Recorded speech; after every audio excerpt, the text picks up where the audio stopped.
Hello, this is Jully Burau-Seybert, and I'm going to give you a virtual walking tour of the Eastham, Massachusetts Historic District.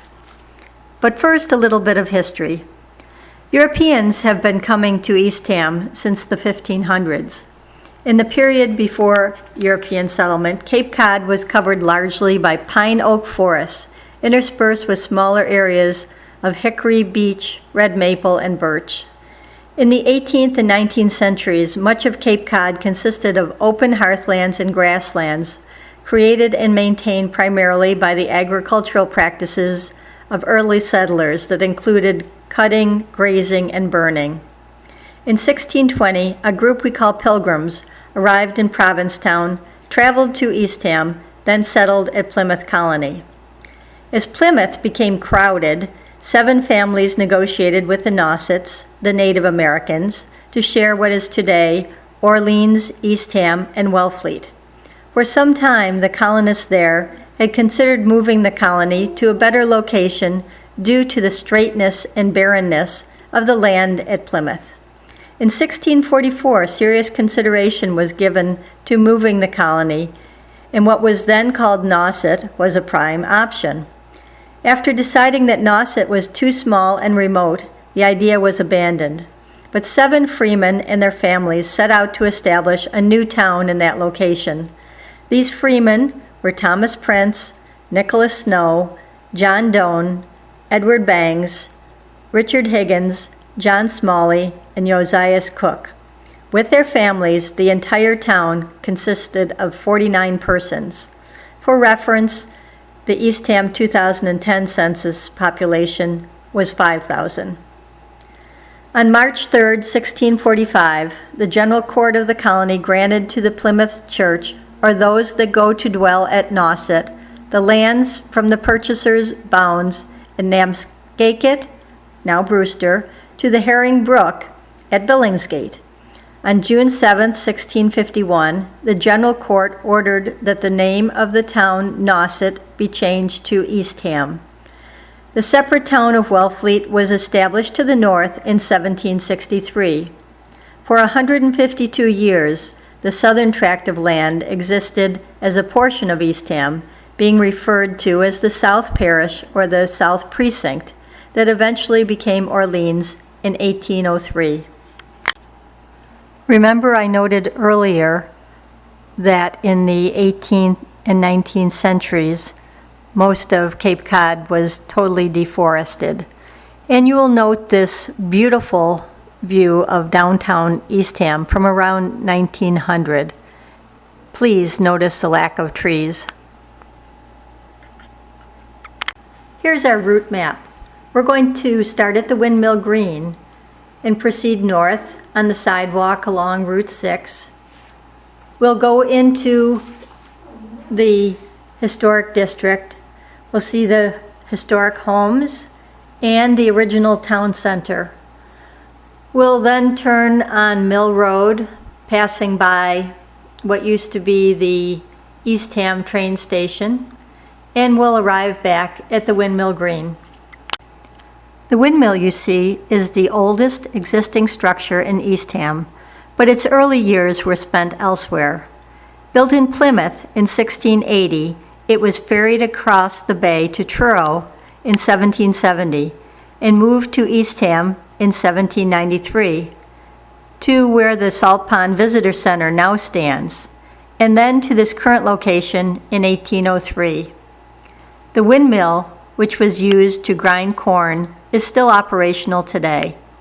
In 1955, when the town planned to construct the Windmill Green, this land between Samoset and Depot Road was purchased when the old Crosby homestead and store was demolished. Across the road, we will see Eastham Town Hall. This is the town's second town hall. It was built in 1912 largely through the generosity of Timothy Smith, a successful Roxbury businessman. It was dedicated on May 22, 1913, and an addition was put on in 1951. Later on, we will get a peek at the town's first town hall. Next to the town hall, we pass the fire and police departments. And we will pass by what used to be Cedar Bank Links, which was a private golf course. It was constructed in the mid-1920s and existed until just after World War II. The course dominated the landscape that today is occupied by the Cape Cod National Seashores Visitor Center and the land surrounding Salt Pond. The parking lot of the Visitor Center sits where the 9th hole used to be. Bobby Jones is reported to have played there. Today, a beautiful view of Salt Pond Inlet is visible on the right at this point. And on our left, we will see several houses with distinctly different architecture. The first house is the Sullivan House. It is a Gothic design built in 1860. Notable are the arched upper windows and hooded door with heavy brackets and steel gable roof. Benaiah Higgins, a sea captain who was the original owner, used part of the house as a store until 1876. Mr. Sullivan acquired it in 1890, and this house was used as a boarding house primarily for teachers that worked just down the street. The John Sparrow House, built in 1820, is a full Cape Cod style with a later L addition added. Its original owner, George Seabury, operated a blacksmith shop on the property. He became the postmaster in 1843, and the house served as the post office there until 1860. It eventually became the home of John Sparrow, thus the naming. The Jesse Collins House is a Federal-style house on the corner of Locust Road, built in the early 1800s, with a hip roof, transom lights, and pilasters. Jesse Collins was a sea captain, and not wanting to leave the ocean behind, he built the house overlooking Salt Pond. This house was destroyed by a fire in 2004, but was rebuilt to the original style, at least on the front side. The Shaw Jewell House, also called the Philander Shaw House for the Reverend Philander Shaw, a Congregationalist minister in Eastham for 41 years, who was its first resident in 1795. He was married to Dorcas Doane. It is a full cape of the Federal period with a large central chimney, steep pitched roof, and paneled door with transom. During the early 1900s, the owners Austin and Hattie Cole had a candy store here and catered to children from the nearby schoolhouse. Fred Jewell purchased the house in 1953. The Knowles-Doane House was built approximately in 1860, and it has a connection to John Doane, one of the 7 original settlers of Eastham. There are many references to the Doane name in the town. This house was moved from further down Locust Road, and as we had just talked about the Seaburys, Deborah Doane's sister was Polly Seabury. When we started out and looked at the town hall at the beginning of our walk, I mentioned that we would talk about the old town hall, which is where we are right now. It's across from the Cape Cod National Seashore Visitor Center and the Schoolhouse Museum. The town fathers ordered the builder, Seymour Bangs and Son, a descendant of one of the 7 founders, to construct the building in 1851 for the sum of no more than $1,200.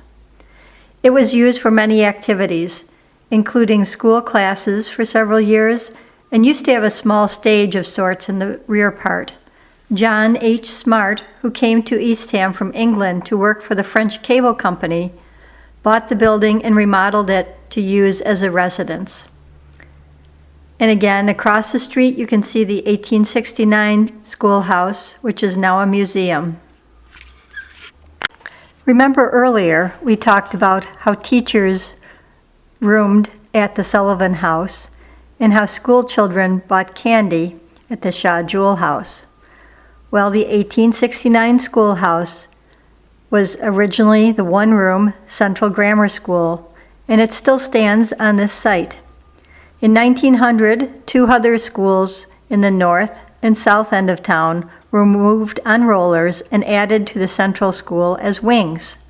This school was used until the new elementary school was built in the 1930s, and the three-wing structure was abandoned. In 1965, the Eastham Historical Society bought and restored the original structure and opened it as a museum. Just a little bit further north on Route 6 is the Inn at the Oaks, which was the old Overlook Inn. It was built by Barnabas Chipman around 1870, so his bride could have a view of both the Atlantic and the bay. Remember, we said there were no trees at that point. And it was used as a private residence up until the 1920s, when it was recycled as a tourist home, which it still is today, as a bed and breakfast. The most notable guest was author Henry Beston, who wrote The Outermost House. Retracing our steps a little bit, back to the junction of Salt Pond and Locust Roads, this was called the Cottonwood Turn, and it is the heart of Eastham's Historic District. This was the busy heart of the town in days past, with a granite watering trough and town pump, now noted with a marker located inside a small grassy island.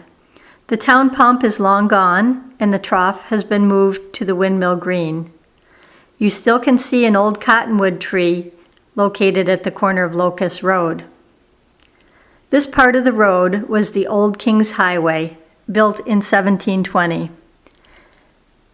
I wanted to make sure I mentioned that this area is registered on the National Register of Historic Places as the Old Town Center Historic District. In front of us is the Captain Savage House, which dates from about 1850 and is typical of Greek Revival style, with its street-facing front door flanked by pilasters and 12 side lights. Its 6/6 windows still hold the unbroken old glass. The barn in back has been renovated, but it still reveals the post and beam construction of the 1850s. Across the street is the Knowles-Doane House, built in 1765. This is a classic half-cape house. Note the two windows to the right of the door. An L was later added. The entrance has a fine Christian door, so called because the paneling forms a cross with the 4-light transom above. The large chimney also served as a wood-fired brick bake oven. Knowles-Doane was a descendant of Deacon John Doane, one of the 7 original settlers of Eastham. A little further up the road is the Moore House, which is a full cape. Note the 4 windows, 2 on each side of the door, built in 1820.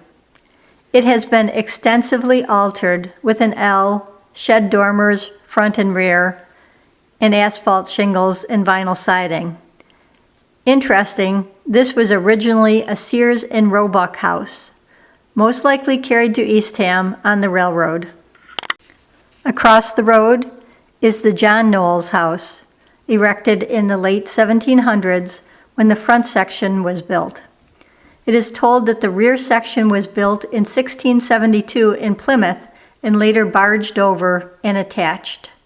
The builder, John Knowles, painted carriages and later automobiles in a shop in the barn. And across the road again, the Captain Barnabas Chipman House was built in 1869. Narrow and high, heavy cornices under the eaves, hooded door with heavy brackets are all typical of the late Greek Revival style. There are a number of additions that were later added to this house.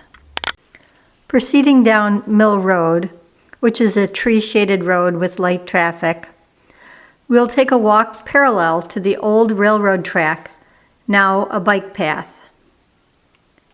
The old ice house as its name indicates, was once a storage house for ice cut on Long Pond, also known as Depot Pond, for summer use. As blocks of ice were cut in the pond, they were slid up runners into the building and protected from melting with hay or other insulation, such as sawdust. The building dates from 1886 and was made a dwelling in 1912. Mill Road will lead us back to the north side of Windmill Green, where we began this walk back in time. Just a little further to the south is the Swift-Daley House, built in 1741, and together with the Ranslet Tool Museum and the Dill Beach Camp, these museums are also part of the Eastham Historical Society.